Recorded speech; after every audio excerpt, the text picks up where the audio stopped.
Hi friends, అస్సలం వాలేకుమ్. ఈరోజు నేను చేయబోయే వంట దమ్కి భాజీ. ఇది ఎక్కువగా బిర్యానీ, పలావులో తింటాం. చాలా టేస్ట్గా ఉంటుంది. చేసుకుని మనం 2-3 రోజులైనా పెట్టుకోవచ్చు ఫ్రెండ్స్. ఇది చేసే విధానం చూడండి ఫ్రెండ్స్, చూపిస్తున్నాను. ఒక బాండీలో పచ్చిమిర్చి, అంటే మనకు తినే ఘాటుని బట్టి ఎక్కువే వేసుకోవాలి. తక్కువ వేసుకుంటే దాని టేస్ట్ వేరేగా ఉంటుంది. ఎక్కువ పచ్చిమిర్చీలు వేసుకుంటే టేస్ట్ బాగుంటుంది. వేసుకుని ఆయిల్ వేసి బాగా దూరగా వేయించుకోవాలి. మరీ నల్లగా కాకుండా చూడండి, నేను వేపాను ఆ విధంగా దూరగా వేయించుకున్న తర్వాత మనం కడిగి పెట్టుకున్న గోంగూరని అందులో వేసేయాలి.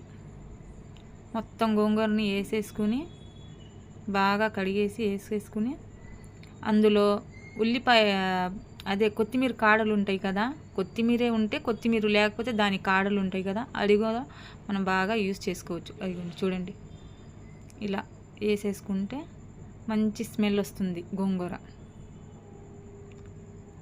ఇవ్వండి చూడండి ఫ్రెండ్స్, ఇవ్వండి అలా వేసుకోవాలి. అందులో మరి కొద్దిగా టమాటా, మనకు ఎక్కువ శాతం వేసుకోకూడదు, ఒక 2 టమాటాలు వేసుకోవాలి. ఉల్లిపాయలు,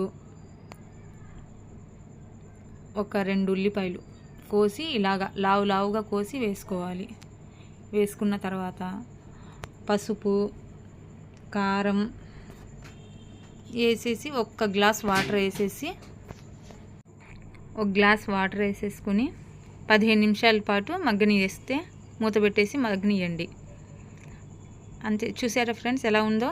అందులో అల్లం వెల్లుల్లి పేస్ట్ యాడ్ చేసి బాగా కలిపేసి ఇంకో 5 నిమిషాలు మూత పెట్టేసి మగ్గనియండి. అంతే, సింపుల్ ప్రాసెస్. టేస్టీ దమ్కి భాజీ. బిర్యానీలోకి సూపర్ టేస్ట్ ఉంటుంది ఈ భాజీ. అంతే ఫ్రెండ్స్, ఒకసారి ట్రై చేసి చూడండి, చాలా టేస్ట్గా ఉంటుంది. Thank you friends.